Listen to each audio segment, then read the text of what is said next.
All right, Liberty. So here I am in Excel. I'm sure this is a familiar tool to you. I'm sure you've seen this before. And let's do one of the things we talked about earlier on. First of all, we're going to get that data. We need to ingest the data or acquire the data from somewhere. And this is actually just a common delimited file. So I could just open it in Excel, but I wanted to take a look at these different ways of getting data from different places. So there's a whole bunch of sources that I could use to go and find my data and get it in. And the point of that is that your data that you want to analyze could come from pretty much anywhere, and Excel is going to let me get it. Okay, so in this case, I'm going to get it from a text file. So we'll go and find our text file. It's in my documents folder here, and it's lemonade stand CSV. So it's just a comma-separated values file. We'll go and import that. And here's the first thing that I get. It's a wizard that's going to import the text. It says, is this delimited? Well, yes, we know that it is. It's a common delimited text file. And I get a little preview, and I can see that the first row contains what's obviously the headers of the columns. So my data clearly has headers, so I want to select that option there. And that's going to be important. Sometimes your data will, sometimes your data won't, and you don't want to get mixed up with what's actually a row of just headers as opposed to actual data that you want to work with. So we'll bring it in. Now, the preview doesn't look quite right. Everything's kind of spread out at different lengths along here, and that's because it's assuming that we're delimiting with a tab, and we're not. We're actually delimiting with a comma. And now, there we go. That looks much nicer. One of the key things you'll find is regardless of the format of the data you're bringing in, usually when you want to analyze it, it's going to end up in some sort of tabular structure. It usually ends up in nice, neat rows and columns is the way that we want to bring it in. So we'll bring in our text here in our rows and columns. And I can then deal with the different types of data that I've got. So you can see this first row here is actually, it's the date. The column heading tells me that it's the date. And I can see that it's in what I would think of as the US format. I'm sure it's familiar to you. To me, that's the 7th of January, but to you, that's the 1st of July. So I can see the dates are there. And I could actually mess around with that. I could go into this date option here and change the structure of the date depending on where I'm working. As it happens, we are in the US, so we'll leave it that way. And I could do the same with the other data types along here. Actually, Excel's pretty smart at figuring out what things are, so we'll just go ahead and finish there. But that is actually why it's so important to identify the first row as labels, because then Excel can figure out what your data is in each of those columns. Exactly, yeah. And if I hadn't done that, I mean, you can see this first row, it's the word date. Well, it's clearly not actually a date itself, so it wouldn't have figured that out. So I've got my data in here now. I can see I've got my nice tabular structure of data from the sales that Rosie's been making over the summer over Lemonade. And first thing I might want to do is just to make it easier to work with, Excel has this really neat idea of just saying that this thing's a table. So I'm going to format it as a table. And it's not just a question of the formatting. If I go and format that and say that it has headers, not only do I get this nice kind of visual representation of the data, I also get some additional functionality. I get these drop downs for a start that I can work with. So I can do things like filter on the price or sort the price. I could sort from smallest to largest, and I'm getting the lowest price ones going in there and then the highest price ones at the bottom. Or I could do it the other way around as well. And I probably actually in this case want to sort by the date, so we'll go ahead and sort by oldest to newest and get it back into that date order. So I'm getting some functionality now because this is a table. And under the covers, Excel recognizes that this is a table. So there's some things it will do later on when we come to write formulas where because it's in a table, it's easier to work with. Okay, well, the next thing I might want to think about, the data's kind of interesting, but there's a few kind of obvious things missing here. I can see the number of lemonades and orangeades. I've got two different flavors that I sell. I can see the number of sales of those on the individual days. But what I haven't got is a total number of sales for the day. So sometimes you'll get your data and it won't be quite complete. Sometimes you have to derive columns or create derived data from the data you've got. And in this case, it's quite easy. I'm just going to create a formula here that goes ahead and adds the number of lemons to the number of oranges. And again, because it's a table, I only have to write that formula in one cell, it automatically fills it out, and I get my total sales for those two things here. So I can see the number of drinks in total that were sold is listed here. Now, because I've got the price that Rosie was selling these things at, there's also another obvious thing I can do. At the end of the day, it's all about the buck, right? That's right. Yeah, well, let's stick in our revenue column here. And again, we just put a very simple formula here. And this time, it's just going to be the number of sales multiplied by the price I sold them at.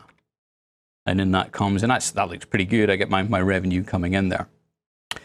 Now, you'll notice I've added those columns onto the end of the table. maybe I want to add one somewhere in the middle of the table. So maybe I want to add one just in here. So I'll go and insert a new column, and it automatically takes on the formatting of the table. And what I might be interested in is the different days of the week that I'm working on. So a slightly more complicated formula this time, just to kind of show that we can write more interesting formula here. This time I want to display whatever it is as text, so we'll use the text operator. And what I actually want to do is get the weekday. And it's going to be the weekday of whatever the date was that we sold the thing on. And I want to format that as a long date, or a long day rather. And the way I do that is 4 Ds is the formatting code for give me the full name of the day. So that looks a little bit of a more complex query. It's not actually all that complicated a formula, but it just shows it's a little more complicated than just adding a couple of things together. And if I enter that, sure enough, I get my days of the week appearing along here. So I'm already enriching the data. I'm adding additional fields and additional columns there that make it easier for me to work with it. So what other things can I do with this? Well, there's a couple of issues with this data you might notice. If you have a really sort of close look at this, you'll see a few interesting things that are happening. One is that I can see there is 2 rows that are the 6th of July there. And they seem to be exactly the same as one another. So maybe Rosie's entered the same data twice. Maybe there's been some sort of mistake. And that's pretty common, that you'll end up with duplicate entries in your data. And usually that's a bad thing. If I total this up, the totals aren't going to be right because I'm double counting the sales for that day, for example. So one of the things you'll quite often have to do is clean up your data. And what I might do is use whatever tool you want to use. There's a variety of tools you can use to do this.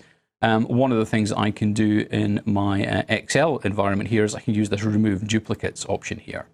And it's going to compare based on the columns I select. So I'm saying, look, if all of the columns are identical, then it must be a duplicate. So let's go ahead and remove that.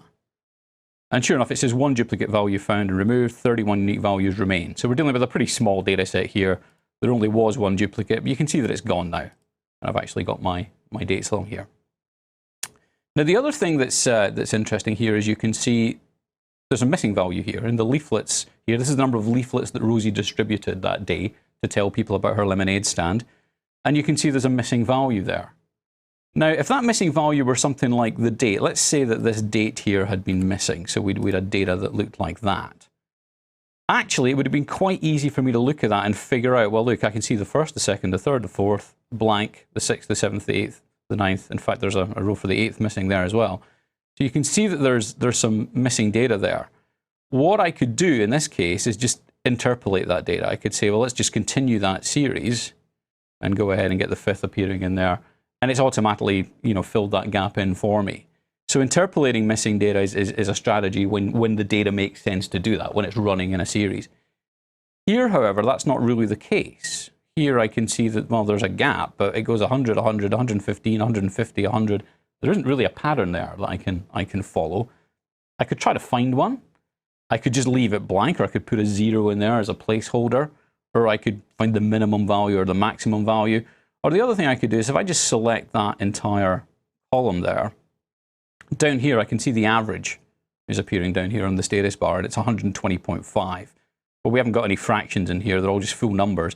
So what I might do is just fill that in with 120. And so I don't know if that's how many leaflets that she gave out, but rather than having none, it's maybe better just to have, well, she probably gave out an average number of leaflets on that day. There's a variety of ways that we could deal with missing values. You should know, though, if you put a 0 in there and you start running your descriptives when we start talking to the about the statistics, it will actually have an effect there. So think very consciously about putting another number in there that doesn't make sense with relationship to the other parts of your data. Yeah, absolutely, yeah. So it's a lot of it's about knowing the data and understanding the context of the data. And there's, like I say, there's all sorts of strategies for dealing with that. So we've dealt with a couple of things there. We've seen that we can sort the data using these things at the top. The other thing you might occasionally want to do is think about filtering the data. So for example, I might only be interested, you'll see that occasionally Rosie sold her drinks at the park, or sometimes she went to the beach. And I might just want to show, well, just show me the days when she went to the park.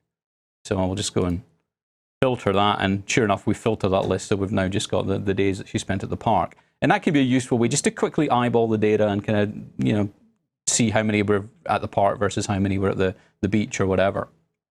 And the other way that I can filter, there's actually a couple of interesting techniques you can use in Excel here. I could add something called a slicer to my my workbook, and I'll base this on the day, let's say. I'm going to bring in my slicer here. I can go ahead and I can select individual days of the week that I want to filter on. So I can just show me the Sundays or just show me the Saturdays or whatever. So I can use that filter there in my slicer to go and further filter that data, if you like. So two techniques, and then I can remove the filter from here, and I could remove the filter just by simply clearing it from there and get all my data back.